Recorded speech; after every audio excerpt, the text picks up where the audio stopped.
there's this cat which is called Varjak, and his family don't treat him well, like just because he hasn't got yellow eyes and the rest of them have got green. And he wants to go outside, but they don't let him. I think it's a good book because Varjak is different to everybody else, and it proves that everybody doesn't have to be the same. Varjak is the main character and he does everything. Like when he dreams, he goes into Mesopotamia with his ancestor Jalal. When we started reading Varjak Poor, initially I was reading the book and they were able to follow as I read. In some instances we did get the children to read, but I left the books there that the children could go over what we'd already read, and I had to be quite strict with them because they wanted to read on. The first bit it started off easy, but when they went in town and everything, it got a little bit harder, with the names and everything. I couldn't pronounce them properly, and then I just got better and better when the teacher read them. Sometimes it's worth keep going to learn new words, and if you come across it again. We've got the author SF Saeed coming in to talk to the children about what inspired him to write the book and what inspired him to come up with the ideas for Varjak, and to read the first few chapters of the second book. Chapter 1. It was winter in the city. Snow whipped down from the sky in icy flakes. It was too cold for snow to melt, so it covered everything in white. The rooftops and drain pipes, the back streets and alleys. A silver blue cat with amber eyes raced forwards through the streets. His name was Varjak Poor, and he'd been running as fast as he could. He loved being out in the city. He'd grown up indoors, a pet in a house.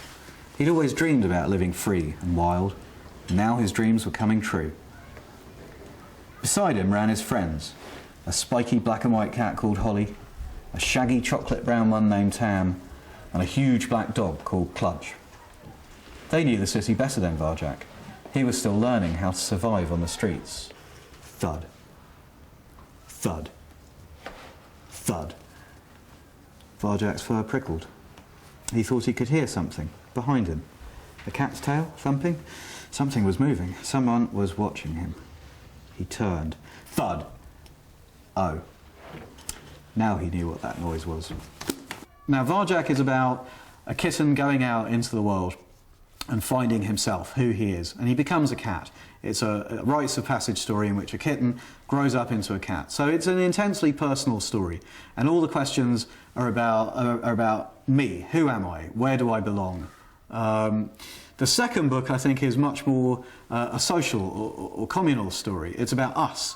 It's about who are we? What should we do? How should we behave? How should we act?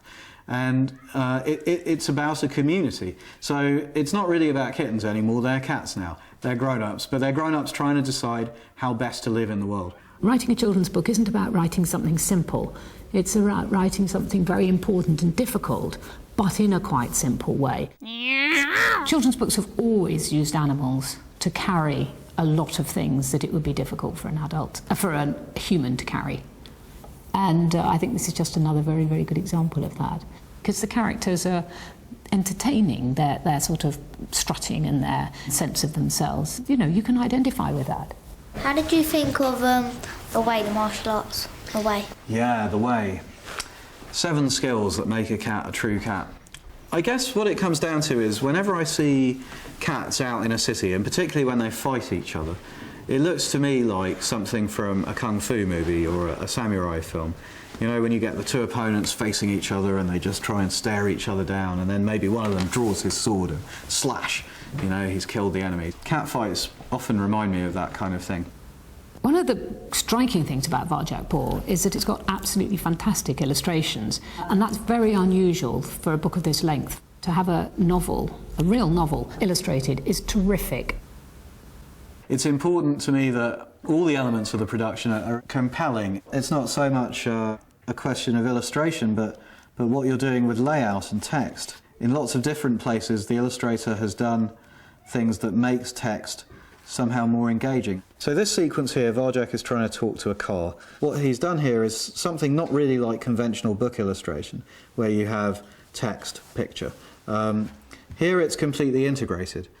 As it becomes closer, the words are almost pushed off the page altogether. And all you have is this car that has now become really monstrous. This thing is about to eat him, and then cut, and wham. It's almost photorealistic.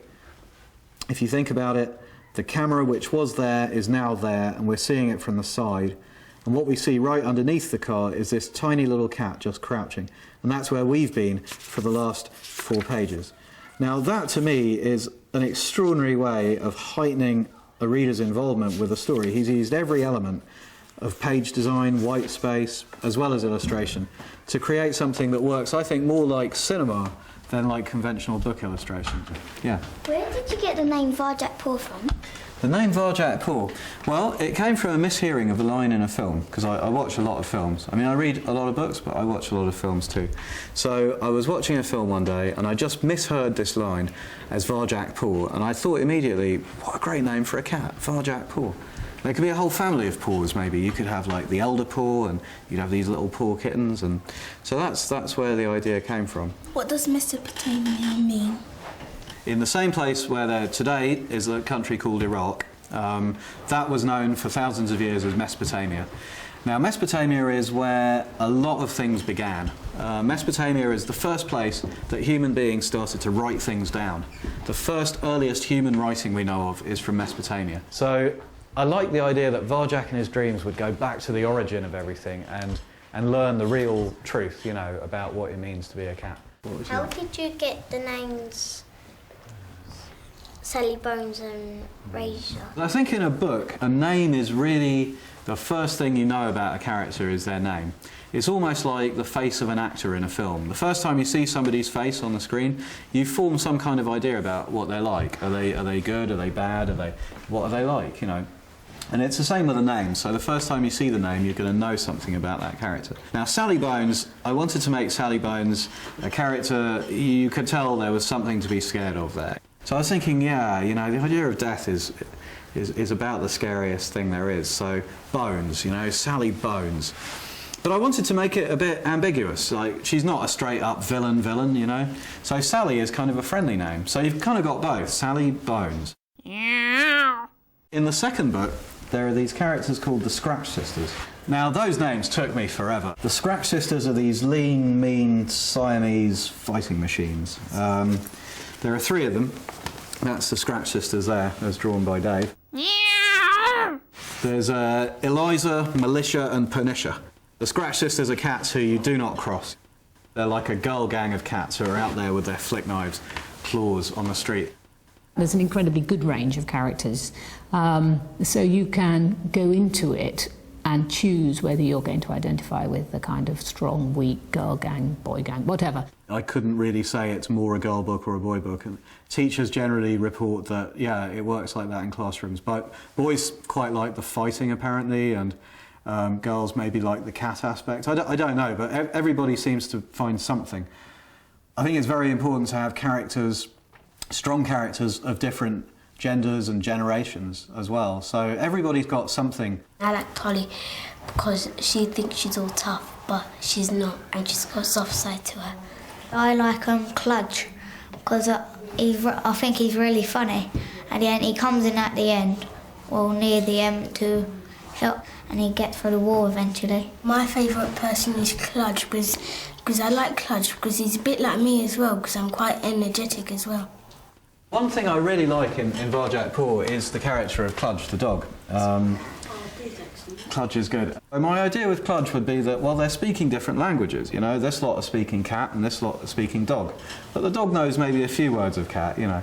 It would be like you came across someone from Kazakhstan, you know, and they can say a little bit in English. And so that was my idea with Cludge, but everyone thought, the dog seems really stupid, which was never the point, you know. I thought the dog is really brave and he's really brilliant and I love him. Razor is really funny as well, because Razor, he's really angry and vicious, and he's not kind or anything. Sally Bones, her picture was really, really weird because she's got one eye, and her character was mean, and normally in books, boys are mean. If you wrote this for humans, it would obviously be quite frightening for young children to read it. They'd think, you know, there's that rather nasty, scary life out there. But it isn't like that in the book because they're cats. And because somehow it seems sort of natural to the cats to be in these groups and gangs.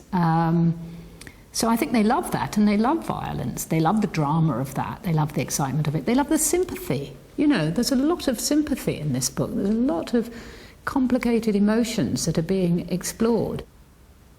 This book is about trust, some people say, and who should you trust? It does seem to raise all of these questions, and I think those questions resonate on many, many levels. They resonate in playgrounds, I know, you know, they resonate in classrooms. This guy's gang is throwing their weight around, what should the rest of us do about it? They resonate on the international stage, where certain nations throw their weight around, and what do the rest of us do about it? They've resonated throughout history. These questions have been going on since people can remember. I love the idea that whoever you are, you're going to bring something to the reading of these books. I've had people come up to me and say, this book was a marvellous allegory about fascism. And I thought, it's not exactly what I set out to do, but I'm really glad it works for you on that level. I've had people come up to me and say, this book is a really interesting exploration of family dynamics. Or, you know, everyone reads it in different ways. They've read a story which has taken them through a lot of adventures. It's enabled them to kind of know what it is like to feel brave and not brave, to know what it's like to feel loyal and disloyal. But above all, it makes them come out and see that you have to be sympathetic to the people around you. Can he do his accent or the Cludge? You want me to do a Cludge voice? Yeah. Oh my goodness, all right. It's all right, Cludge, she said quietly. You're not alone. We'll be friends, you and me. Friends? Panted Cludge. Varjak, Cludge, friends? Varjak grinned. Friends, he said. Friends, barked Cludge. He wagged his tail. Varjak, Cludge, friends, friends, friends! Yeah. You probably do it better than me. Do you want to give it a go? Cludge, you know. Of course he can't, snapped Holly. Everyone knows dogs can't climb. We'd be in big trouble if they could. Isn't there any other way? Dogs can't climb. No, they can't, said Holly. She frowned. This is the only way, isn't it? And I can tell from your face. It felt like falling through the air and never landing. They were so near, but the wall, that old stone wall, stood in the way once again. Glad sorry, said a small, scared voice beside him. What the hell, Varjak? That's brilliant. I love that. That's fantastic. You should do it in the film.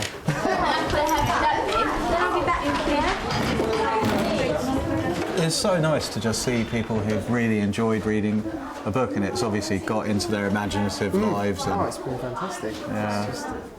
But then it needs people like a really good teacher to bring the thing to life, you know. I've tried. I've tried. Well, I love your Cludge voice. That's fantastic. That's years of watching the Muppets. yeah, the Muppets were brilliant, weren't they? Best. I think the most important thing about the book is because it has a moral to the story, because